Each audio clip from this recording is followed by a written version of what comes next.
पहली दफा मैंने ये देखा पाकिस्तान की 73 साल की हिस्ट्री में कि लीडर ऑफ द ऑपोजिशन वो हुकूमती अरकान जो हैं वो उसको इलेक्ट कर बल्कि सिलेक्ट कर रहे हैं। अगर आपने ताबेदारी करनी है, अगर आपने सिलेक्ट होना है तो फिर आपको इमरान खान की पैरवी करनी चाहिए। खुल के आपको इसको ओन करना चाहिए कि आपने बाप के अहकामात माने हैं। सिलेक्टेड की बात है, वो तो लफ्ज मैंने दिया है तो मैं जानता हूँ कि वो किस पे इस्तेमाल होना बनता है और किस पे इस्तेमाल होना नहीं बनता। 21 वोट्स के सेनेटर्स हमारे पास है तो हमारा हक चेयरमैन सेनेट का और ऑपोजिशन लीडर क्लेम करने का है। हमने कभी एतराज नहीं किया जब पंजाब में बिला मुकाबला इलेक्शन हुआ। हम किसी का डिक्टेशन पे एतिहाद नहीं चल सकता है। मैं अपने नून लीग के दोस्तों को रिक्वेस्ट करूंगा कि जरा सा पानी पी ले, लंबे लंबे सांस ले, हौसला रखे।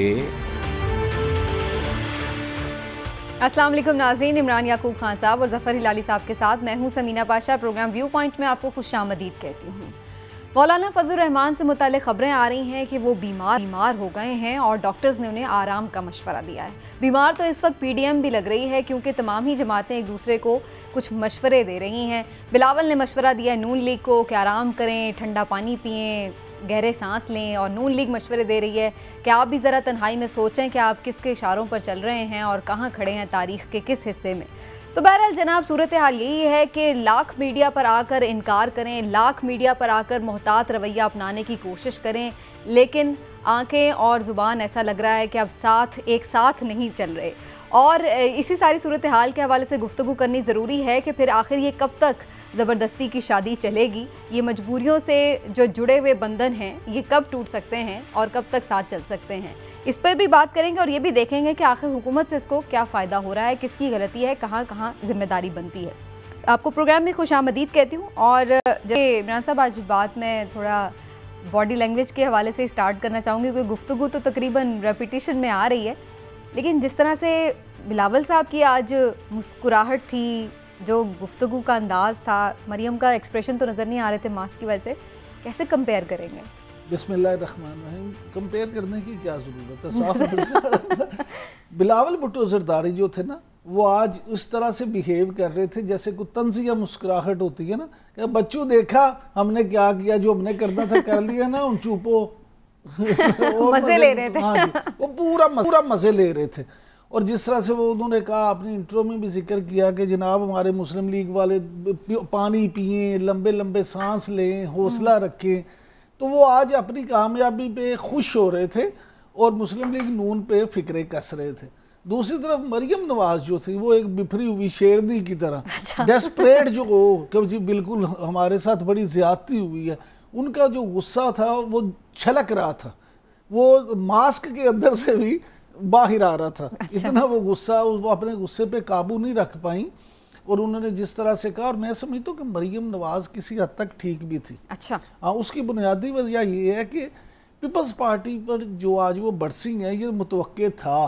पीपल्स पार्टी ने, आपको याद होगा जब 2018 में वजीर आजम वाला मामला हुआ था, उस वक्त भी खुद तो स्पीकर के लिए वोट ले लिए थे मुस्लिम लीग नून से, लेकिन शहबाज शरीफ के बाद जब वोट का मामला आया था तो वो इधर उधर हो गए थे, उन्होंने अपना कैंडिडेट खड़ा कर दिया था। हाँ जी, अब इसी तरह उन्होंने फिर किया, तो पहले तो मामला फिर ठीक हो गए थे, लेकिन अब मामला शायद ठीक ना हो, अब मामला ज्यादा खराब हो चुके हैं। तो मरियम ने आज अपने गुस्से का इजहार किया, जो मेरा ख्याल है उनका बनता था। ठीक है, हिलाली साहब से भी जानते हो। हिलाली साहब, क्या धोखा खाने वाले और धोखा देने वाले जो दोनों एक दूसरे पे इल्जामात लगा रहे हैं, हम नहीं कह रहे, वो खुद ही कह रहे हैं, एक साथ चल सकते हैं?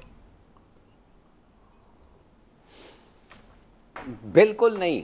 और देखिए, थोड़ा सा हिस्ट्री में जाके आप सोचे तो सही, ओसामा बिन लादेन से नवाज शरीफ ने पैसे लिए थे कि गवर्नमेंट, बेनज़ीर के गवर्नमेंट को निकालें ओसामा से, सोचिए तो सही। और शहबाज शरीफ ने तो कितने दफ़े कहा है कि जरदारी का मैं पेट चीड़ के लूट निकालूंगा जो उसने चोरी किया है। और बीबी भी मुझे पता है बहुत कम इज्जत में इस नवाज शरीफ के लिए, वो she felt he was a functional illiterate और स्टूज था ये।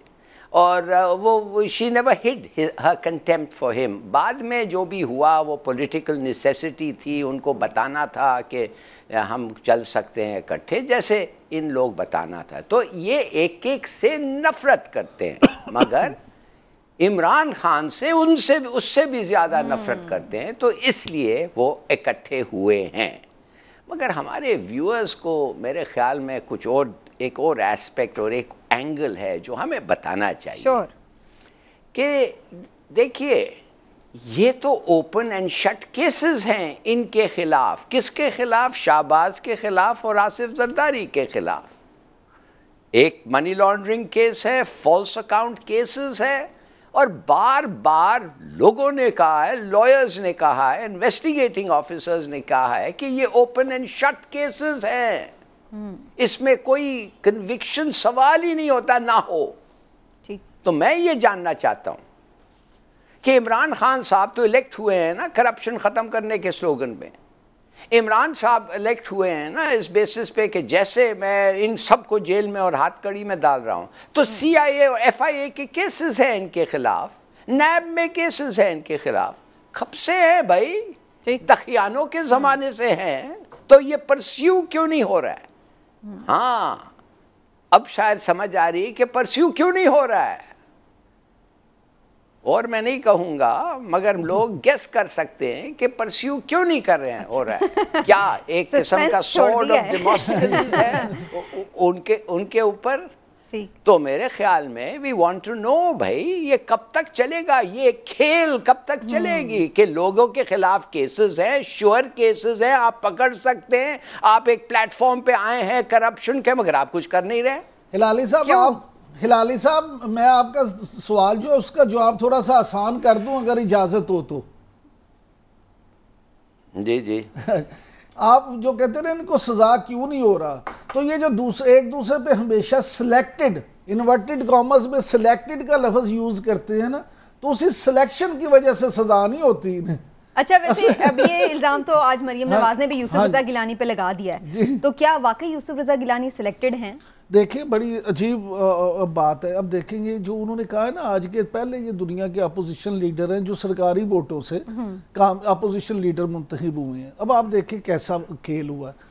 अगर ये जितने वोट अब इन्हें अपोजिशन लीडर के लिए मिल गए हैं और जितने लोग अब चाहने वाले इनके यूसुफ रजा गिलानी के हो गए, तो इन्हें तो फिर अब दोबारा चेयरमैन बन जाना चाहिए। सही, इस पर हम पूछ लेते हैं। नैयर बुखारी साहब ने हमें ज्वाइन किया है, पाकिस्तान पीपीटी के सीनियर रहनुमा, तो उनसे जान लेते हैं फिर आगे की क्या स्ट्रैटेजी है, क्यों नहीं चेयरमैन बना सकते उन्हें। नैयर बुखारी साहब बहुत शुक्रिया आपके वक्त का। सबसे पहले तो ये फरमा दीजिए कि लफ्जी गोलाबारी भी हो रही है, लेकिन साथ साथ ये भी कह रहे हैं कि हम इत्तेहाद में हैं, नुकसान नहीं पहुंचाएंगे, जबकि दोनों तरफ से ये चल रहा है। तो ये सिलसिला कब तक चलेगा? अब तो काफी लकीर खिंच गई है मरियम नवाज साहिबा के बकौल। देखिए ये बात यह है कि पाकिस्तान पीपल्स पार्टी ने इनिशिएटिव लिया और APC बुला के PDM की बुनियाद रखी, और उस PDM की बुनियाद पे भी एक कंसेंसस था, और उस कंसेंसस में एक इम्पोर्टेंट बात ये थी कि जो डिसीजंस होंगे वो मेजॉरिटी की बात नहीं, कंसेंसस डिसीजन होंगे। पॉलिटिक्स में इश्यूज क्रॉप अप होते हैं तो रिजॉल्व भी होते हैं, और रिजॉल्व भी थ्रू डिस्कशंस होते हैं, डायलॉग होते हैं, और ये politics is a continuing process, ये कुछ स्टेगनेंट नहीं होने वाला प्रोसेस। तो जहाँ 10 जमातें हैं उनमें डिफरेंस ऑफ ओपिनियन भी होता है और रिजॉल्व भी हो जाता है, और हम समझते हैं। लेकिन नैयर बुखारी साहब, जो अभी लेटेस्ट डिफरेंस ऑफ ओपिनियन आया अपोजिशन लीडर के मामले पर, क्या इस मामले में यूसुफ रजा गिलानी की हिमायत के लिए नून लीग से आप लोगों ने बात की? क्यों आप लोग उनके साथ बात करने के बजाय दूसरी जमातों की तरफ चले गए? देखिए हमने कोशिश की, बात की, प्रेसिडेंट आसिफ अली जरदारी साहब ने भी कोशिश की, लेकिन जो जवाब मिला वो डिस्कशन के हवाले से उन्होंने कहा ये शट एंड क्लोज सब्जेक्ट है। हालांकि पॉलिटिक्स में शट एंड क्लोज सब्जेक्ट्स नहीं हुआ करते, और हम आपको ये भी बता दें कि दिसंबर में जब बहुत ज़्यादा इसरार था रेजिग्नेशंस का, और हमने कहा कि जनाब हमारी CEC फैसला करेगी, और हमारी CEC ने फैसला किया कि रेजिग्नेशन नहीं होने चाहिए, इलेक्टोरल कॉलेज नहीं टूटता इससे सेनेट का, और इसके सेनेट के इंतखाबात में हिस्सा लेना चाहिए। और वो पाकिस्तान पीपल्स पार्टी की जो फैसला सीईसी था तो पीडीएम की क़यादत के सामने रखा और उसको पीडीएम की क़यादत कन्विंस हुई और सेनेट इलेक्शन में पार्टिसिपेशन हुई, बाई इलेक्शन में पार्टिसिपेशन हुई।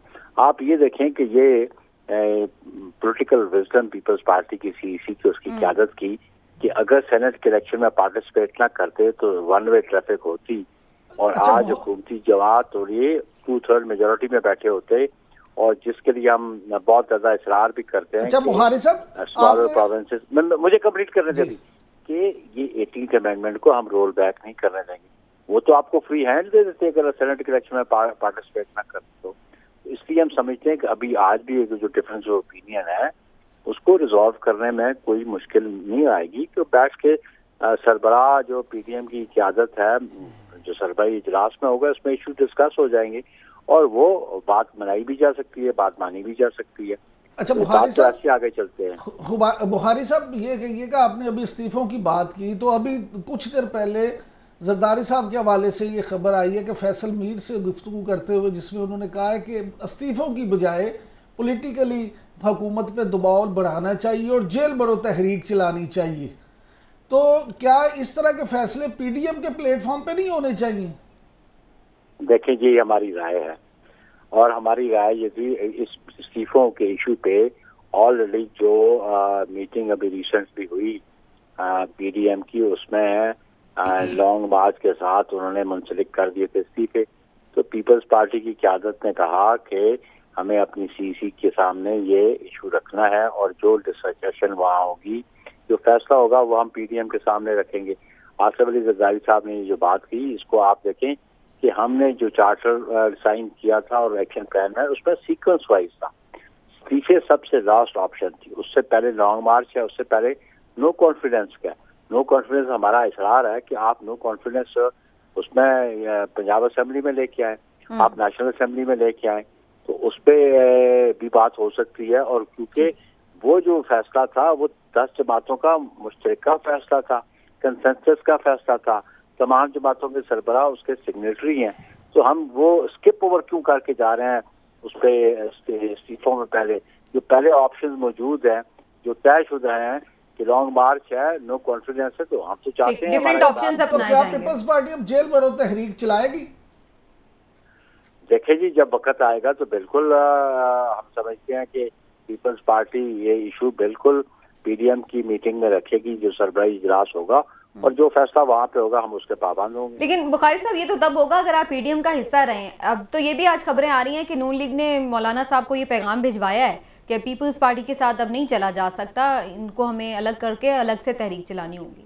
आप इस सिचुएशन के लिए तैयार हैं? देखिए, पीडीएम की एक सिंगल जमात यूनिलैटरली फैसले नहीं कर सकती, न किसी एक जमात पे कहने पे पीडीएम टूट सकता है। पीडीएम बना था तो 10 जमातों की मुश्तरका हिकमत अमली से बना था, अगर टूटेगा भी तो वो सरबराही इजलास तक जो फैसला होगा। किसी एक जमात किसी फर्द वाहिद की ख्वाहिश पे पीडीएम टूट नहीं सकता। हम आज भी उस ऑब्जेक्ट के लिए पीडीएम को आगे लेके चलना चाहते हैं। ऑब्जेक्ट था कि इस मौजूदा नायाब हुक्मरानों से निजात हासिल की जाए, आवाम को निजात दिलवाई जाए। तो बुखारी साहब, मुस्लिम लीग नून ये कहती है कि उसी पीडीएम के इजलास में ये फैसला हुआ था कि अपोजिशन लीडर सेनेट में नून लीग का होगा, तो वो तो आपने फैसला नहीं माना? नहीं, ये फैसला उसमें कत्ल नहीं हुआ था, उसमें ये फैसला हुआ था कि गिलानी साहब मुतफिका उम्मीदवार हैं और बाकी जो 2 ऑफिसर्स हैं वो आपस में बैठ के तय कर लिया जाएगा। और एक कमेटी कॉन्स्टिट्यूट की गई थी जिस कमेटी ने ये तय करना था और उस कमेटी में कोई जो हमारे नुमाइंदे थे तो उन्होंने कहा था कि चेयरमैन के इलेक्शन के बाद इस पर बातचीत की जाए और फैसला किया जाए। तो यही पीडीएम की जमात में जो लास्ट मीटिंग थी 8 मार्च की, उसमें ये कतन ये बात तय नहीं थी कि नून को मिलेगा। हाँ, ये जरूर था कि जमातें बैठ के एक सब कमेटी बना के उसमें यह फैसला करेंगे। ठीक है, लास्टली बता दीजिए कोई अदम एतमाद की तहरीक लाने का इरादा है आपका वहाँ पर चेयरमैन सेनेट को हटाने के लिए? क्योंकि अब तो अच्छे खासे नंबर्स हैं आपके पास, अब तो बाप वाले भी हैं आपके साथ। नहीं, बाप वाले तो नहीं है और आप ये इसको मिसलीड न करें।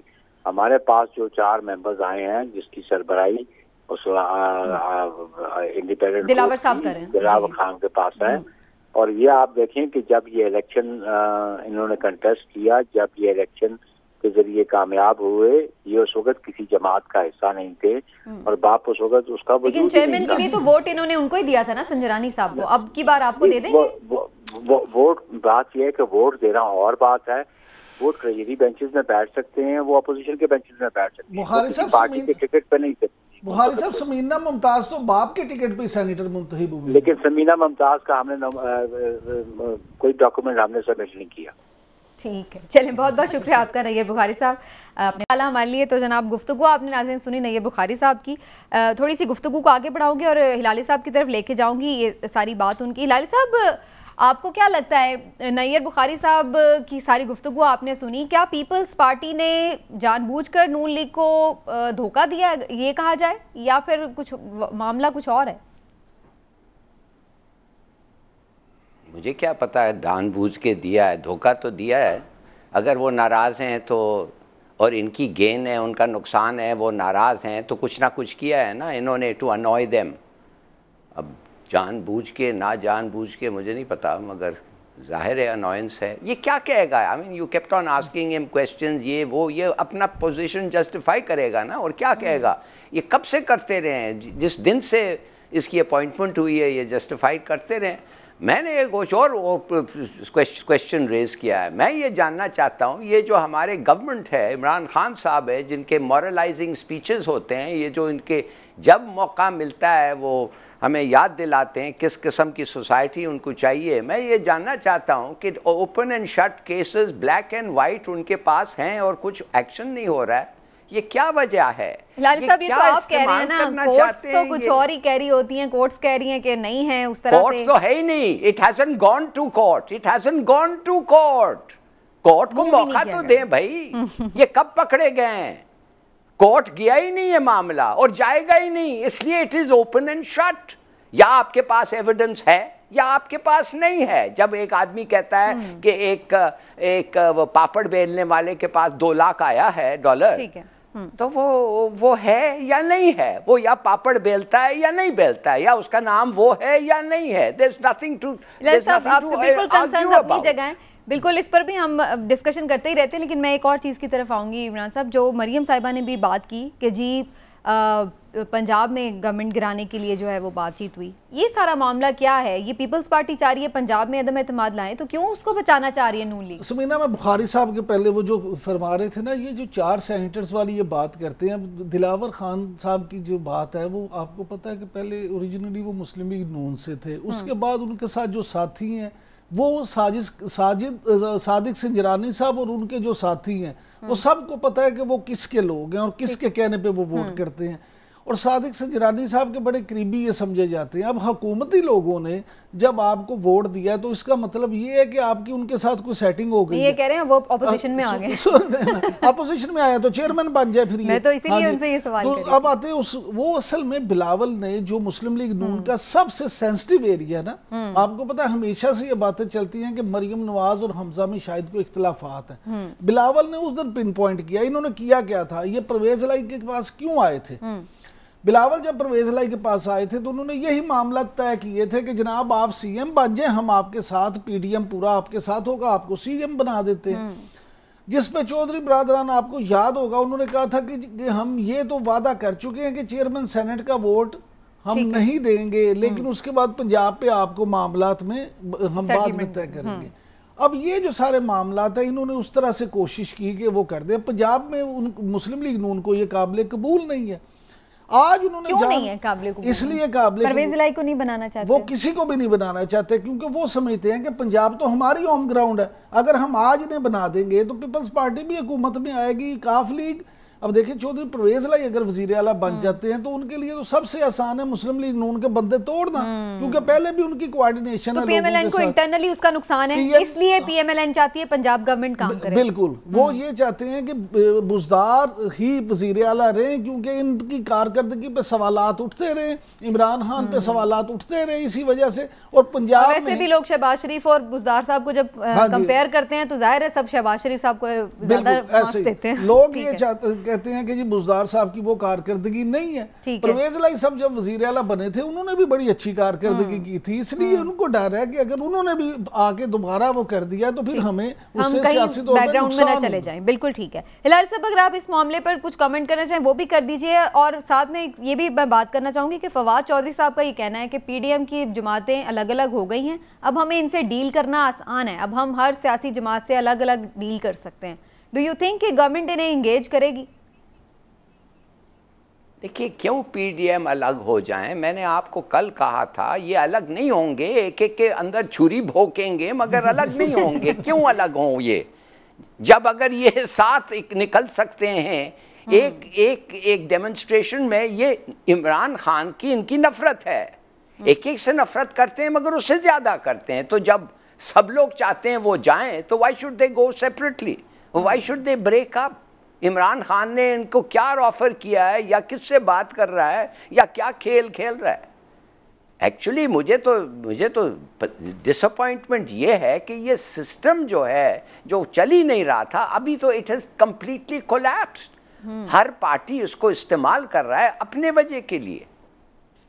हिलाली साहब, आपकी बात से हैं वो भी इस्तेमाल कर रहे हैं। हिलाली साहब, मैं आपकी बात से 100% मुत्तफिक हूँ। उसकी बुनियादी वजह ये है कि इनके सारे स्टेक्स लगे हुए हैं, ये कैसे इसको छोड़ देंगे? पीपल्स पार्टी ने जो वक्ती तौर पे फायदा उठा लिया है, तो हो सकता है वक्ती तौर पे इनकी सुलह भी फिर से हो जाए, लेकिन ये नहीं होगा कि ये फौरी तौर पे इस तरह से ये लड़ते भिड़ते आपस में जो भी है इसी तरह से चलते रहेंगे। और अब आप देखें, अगर इन्होंने इसी तरह से अलग होना होता तो आज ये जो खबरें चल रही थी कि शहबाज शरीफ की मुलाकात हुई है हमजा शहबाज से, हमजा जेल में अपने वालिद से मिलने गए थे।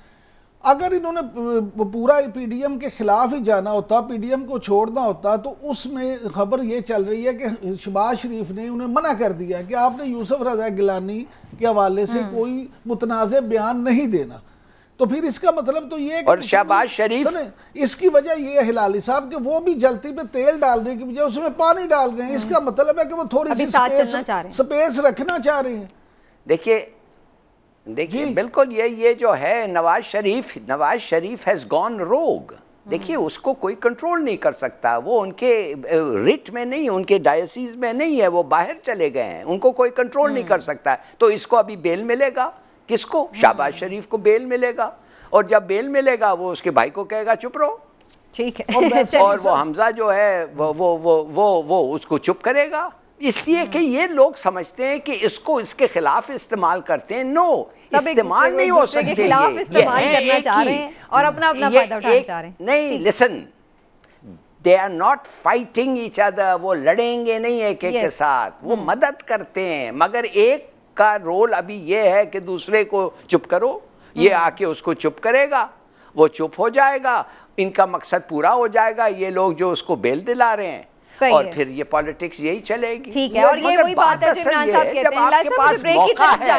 जब आपके पास मौका है to get rid of them, get rid of them. आखिरी लाइन हिलाली साहब, फिर हमने ब्रेक पे जाना है, लेकिन मैं कहता हूँ कि हमारे लिए, हम सब के लिए, जो हम नाम नेहाद पढ़े लिखे लोग बनते हैं या एनालिस्ट कहलाते हैं, बड़े अफसोस की बात है कि जिस तरह से इस मुल्क में किया जा रहा है और जो कुछ किया जा रहा है उस पे जितना भी अफसोस उसूल और कवानीन सारे और तमाम जो अखलाकियात हैं वो एक तरफ रहे हैं और सिर्फ मफादात की पॉलिटिक्स नजर आती है। हर जानिब भी यही सूरत हाल है। एक ब्रेक लेते हैं नाज़रीन, वापस आते हैं तो बात करते हैं कि कोरोना एक दफ़ा फिर से बहुत तेज़ी से बेकाबू हो रहा है, अब क्या होगा बताएंगे आपको एक ब्रेक।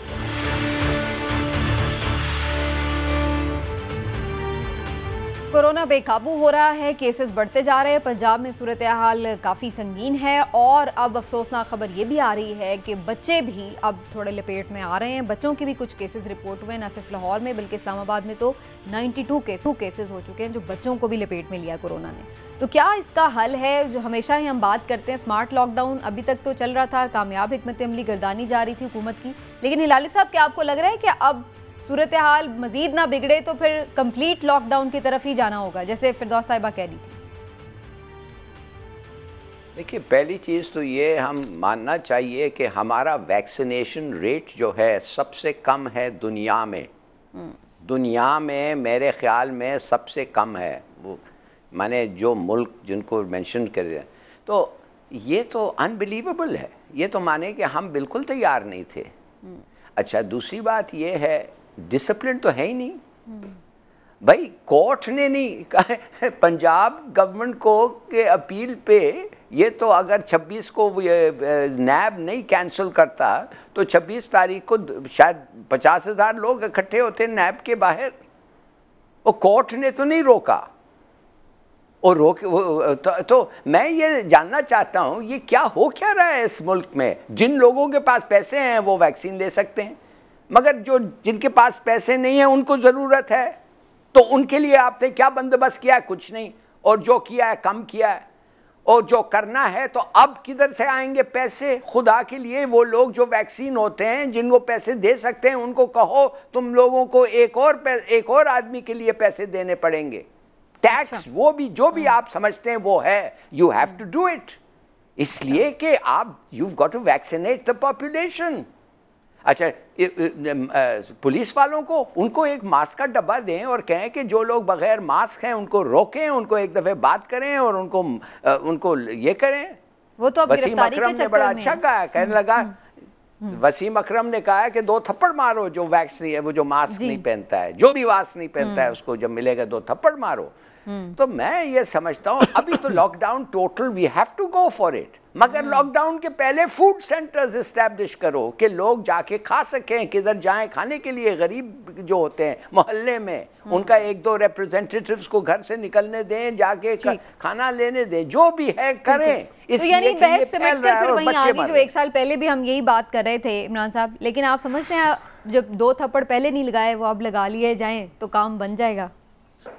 ना बात ये है कि ये सोचने का वक्त नहीं है, अब तो फैसले करने का वक्त है। लेकिन प्रॉब्लम ये है कि हुकूमत या अवाम दोनों इस मसले को संजीदगी से ले ही नहीं रहे। मैं सदके जाऊं अपने हरदिल अजीज वजीर आजम के, जब वो कोरोना में चैन से नहीं बैठ रहे एक मीटिंग रख ली। भाई क्या जरूरत है मीडिया टीम से मीटिंग करने की? आप मैसेज क्या दे रहे हैं? को खुदा का खौफ करें। जब आप दूसरों को मना करेंगे, लाली साहब अभी अदालत की बात कर रहे थे, प्राइम मिनिस्टर नहीं बाज आ रहा, यार ये मीटिंग आपने इतनी अहम थी तो आप उसको वर्चुअल मीटिंग कर लेते। आपने वहां पे मीटिंग करके लोगों को मैसेज क्या दिया?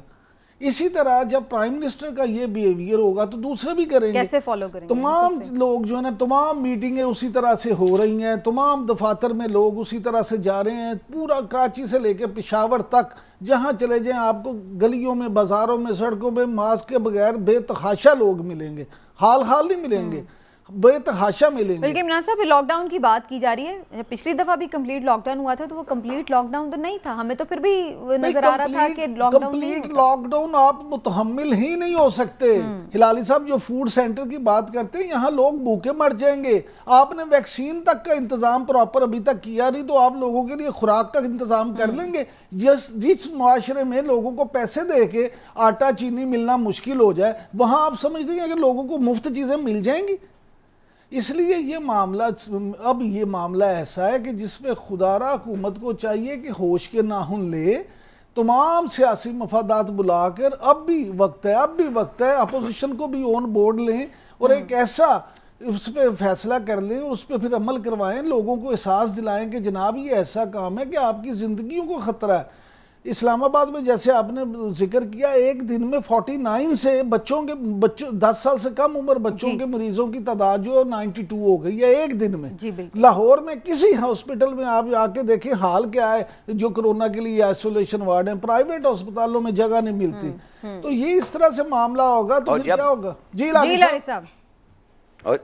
और जब बच्चों को होता है तो समझिए फैमिली को हो जाएगा। इसलिए फैमिली बच्चे का देखभाल करता है। वो बच्चे को, वो उसके पास डिसिप्लिन नहीं है, वो समझ नहीं सकता है कि क्यों एक कमरे से लेकर दूसरे कमरे में नहीं जा सकता है। तो what I am trying to say is ये एक जाइगेंटिक डेंजर है भाई, रिकग्नाइज करो। और ये आपने जो कहा, देखिए अगर आप खाना देना चाहते हैं लोगों को, पुलिस स्टेशंस हैं, आपको मोहल्ले और लोकेलिटीज पता है, आपको बता सकते हैं लोगों को कि लंगर किधर है किधर नहीं है।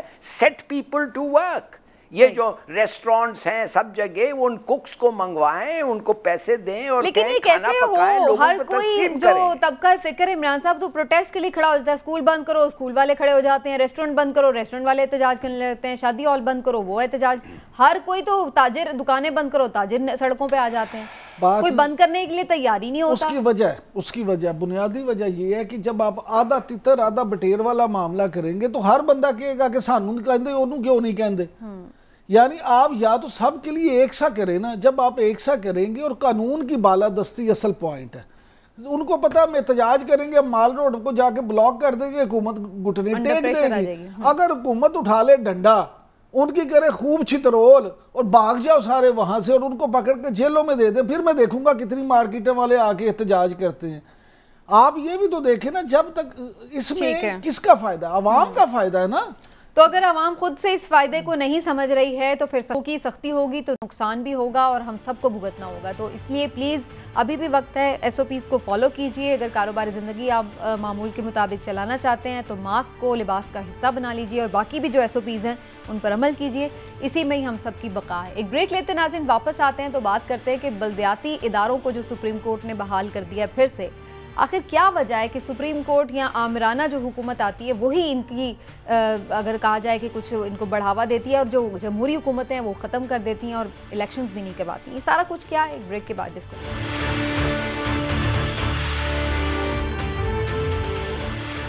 वेलकम बैक नाजरीन। अदालत ने एक हुक्म के जरिए बल्दियाती इदारों को बहाल कर दिया। इमरान साहब KP में बड़ा क्रेडिट लेती थी PTI की गवर्नमेंट के, जी हमने ज़बरदस्त निज़ाम ले आए। अब जब पंजाब में आए हैं बाकी सूबों में क्यों नहीं ला सके? उसकी बुनियादी वजह है कि बल्दियाती निज़ाम जो है ना, कहीं भी वो जमहूरियत की बुनियाद होता है। वो आपको एक मुतबादिल क़यादत दे देता है, उसमें आप लोगों के काम करते हैं और जब काम करते हैं तो लोग आपको अजीज़ रखते हैं। फिर जब आप बल्दियाती सतह पे लोग काम करते हैं तो अरकान असम्बली के लिए को फंड्स देने को नहीं बचते। अच्छा, हालांकि फ़ायदे उसके ये हैं कि उसमें करप्शन कम होती है, उसमें लोगों के, क्योंकि यूनियन काउंसिल की सतह पे आमतौर पे नुमाइंदे जो हैं वो आपके मोहल्लेदार ही होते हैं, इसलिए आप जल्दी से उन तक रसाई भी होती है। तो हमारे सियासी जमातों के सरबराह ये जो बादशाहत रखते हैं, इनकी बादशाहत को बुनियादी तौर पे ख़तरा होता है। मैं ये हमेशा जमहूरियत की बात करते हैं, हालांकि सबसे बड़े आमर ये खुद हैं। तमाम सियासी जमातों में इसीलिए ये नहीं चाहते कि दुनिया में जो जमहूरियत की सबसे अच्छी मिसाल है जिसमें अवाम वाकई मुस्तफीद हो सकते हैं वो ये बल्दियाती निज़ाम है, तो ये अफोर्ड ही नहीं करते। बिल्कुल सही। हिलाल साहब, आपको लग रहा है कि इस दौर में इमरान खान बल्दियाती इंतखाबात करवा पाएंगे सारे मुल्क में? ये उनको करवाने चाहिए? ये उसका बहाना क्या है? 3 साल गुजर गए हैं, पंजाब में कोई हुआ नहीं है। 3 साल काफ़ी नहीं है? देखिए, बात सीधी सादी है। ये जो प्रोविंशियल असेंबलीज में और प्रोविंशियल गवर्नमेंट्स हैं ना, ये तो सब वो पैसे चाहते हैं। वो जो लोकल गवर्नमेंट्स को इनको पैसे देना पड़ता है, डिवॉल्व करना पड़ता है अथॉरिटी एंड फंड्स, वो नहीं देना चाहते हैं। वो खुद इस्तेमाल करना चाहते हैं, जिसका मतलब है वो खुद चोरी करना चाहते हैं। 3 साल के अंदर पंजाब में इमरान खान इतना बात करता है डेमोक्रेसी का, इतना बात करता है ऑनेस्टी का, इतना बात करता है डिवोल्यूशन ऑफ पावर, मगर कुछ नहीं हुआ है। क्यों भाई? ये क्या एग्जाम्पल सेट कर रहे हैं आप? माय गॉड, मुझे समझ नहीं आ रही है भाई। ये बात जिधर भी आप देखें, लैक ऑफ परफॉर्मेंस। तो आखिर ये तो वक्त आएगा, ही विल पे। ये वोटिंग की बात जब होगा तो ही विल पे। मैं तो हैरान हूं कि 3 साल में सुप्रीम कोर्ट ऑफ पाकिस्तान कहता है कि अनकॉन्स्टिट्यूशनल है। अब आप मुझे बताएं, सुप्रीम कोर्ट 3 साल तक एक अनकॉन्स्टिट्यूशनल एक्शन को क्या किया? क्यों नहीं ऑर्डर किया पहले साल? 3 महीने बाद क्यों नहीं कहा? 6 महीने बाद क्यों नहीं किया? चलो 1 साल बाद नहीं, 3 साल बाद आपको चेहरा ये नजर आ रहा है कि अनकॉन्स्टिट्यूशनल है। You know, I am sorry, कोई आप बहाना रहता है नहीं आदमी को। बल्कि इसके लिए तो 2/3 मेजॉरिटी की भी जरूरत नहीं है। सादा अक्सरियत से आप कानून साजी करके नया निजाम ले आए। असल बात ये है कि अदालतों ने कानूनी जो प्रोसीजर्स हैं वो इख्तियार करने होते हैं। अब ये जो लूप होल्स होते हैं ना कानून में, ये लोग उसी का फायदा उठाते हैं, ये लोग उसी को मिस यूज करते हैं। अब बल्दियाती इलेक्शन, सबको पता है कि बल्दियाती नुमाइंदे जो हैं वो आपके मसाइल का हल हैं, लेकिन आपने नहीं करवाना तो आपने नहीं करवाना। आप ढीठ बन के बैठ जाते हैं कि जी हम नहीं करवाएंगे। नहीं, अब वो तो निजाम चेंज करने की बात करते हैं ना, उसके लिए तो आपको सादा अक्सरियत चाहिए, आप लेके आए। निजाम चेंज कराने में कोई मसला है, जो इन्होंने ऑर्डिनेंस लाने होते हैं, जो कवानीन में तब्दीली वो कर लेते हैं। तो जब ये जो आप जो करने वाला काम है उसमें आपको याद नहीं आता। हालांकि मैं समझता हूँ कि अगर ये सीरियसली काम करना चाहते तो कभी नहीं हो सकता था कि अपोजिशन इनका इस मामले में साथ ना देती। अपोजिशन तो दूर की बात है हिलाली साहब, मुझे तो लग रहा है इनकी अपनी पार्टी के लोग भी शायद इस मामले पर पूरी तरह इनके साथ नहीं है, इसी वजह से ये काम नहीं हो रहा, क्योंकि जाहिर है सारी पार्टी को भी तो ये सूट नहीं कर रहा होता ना। बोलते कि ये कहते रहते हैं ना कि हमारे में, और ये जो पीपीपी का रूल है सिंध में, पीपीपी के पास भी लोकल गवर्नमेंट नहीं है, पीपीपी पे इधर भी यही वजह है। तो तुम अपने आप को कहते हो हम माइल्स अबव पीपीपी और उनके ही तरह बिहेव करते हो, वही मोटिव्स, वही ग्रास्पिंग, वही करप्शन, वही इनएफिशिएंसी। तो क्या आदमी कह सकता है तुम्हारे के बारे में भाई? उन्हें भी पता है कि पीपल्स पार्टी, और अब ये किस पे शिकायत जी? सर उन्हें ये पता है कि कराची में, हैदराबाद में, सखर में उनकी हुकूमत नहीं बनेगी, दूसरे लोगों की हुकूमत बन जाएगी, वो वहां नहीं करवाते। इन्हें पता है पंजाब में मुस्लिम लीग नून और दूसरी जमातें जीत जाएंगी, हमारे पास कम होगा, इसलिए ये यहाँ नहीं करवाते। तो आपको नहीं लग रहा इस दौरे हुकूमत में होने वाले हैं लोकल गवर्नमेंट इलेक्शन? देखें, अगर इनके बस में हो तो बिल्कुल ना हो, लेकिन अब क्योंकि अदालतें बहाल कर दी है तो मजबूरन इन्हें अब करवाने पड़ेंगे। ठीक है, लेकिन कहीं ना कहीं इसमें हिलाली साहब इलेक्शन कमीशन की भी जिम्मेदारी नहीं है कि टाइम वो करवाते जाएं? गवर्नमेंट की तरफ क्यों देखते हैं? इलेक्शन कमीशन का यार, अभी इलेक्शन कमीशन इससे ज्यादा कंट्रोवर्शियल इलेक्शन कमीशन होता है कि नहीं? गवर्नमेंट ने तो उठ के कहा दिया इन सबको निकालो, ये हमारे खिलाफ हैं या ये इम्पार्शियल नहीं है। वैसे ये भी एक अलग इलेक्शन कमीशन है जिसके खिलाफ ऑपोजिशन भी एहतजाज करी है और हुकूमत भी मुस्ताफी होने का मुतालबा कर रही है। ये भी है कि जब हुकूमत फंड मुख्तस करेगी, उनको फंड्स देगी तो वो करवाएंगे। बिल्कुल ठीक है, हुकूमत उन्हें ऑर्डर देगी तो वो एग्जीक्यूट कराएंगे, आज खुद तो नहीं वो कुछ भी करवा सकते। चलें जनाब, इसी पर आज के प्रोग्राम को समेटते हैं, वक्त हमारा खत्म हो। देखते हैं कि जी इस दौरे हुकूमत में बल्दियाती इंतखाबात कब और कैसे हो पाएंगे और क्या उसके रिजल्ट भी निकलेंगे। बहरहाल आज के प्रोग्राम से इजाज़त दीजिए, इंशाल्लाह फिर आपसे मुलाकात होगी। अपना ख्याल रखिए, अल्लाह हाफ़िज़।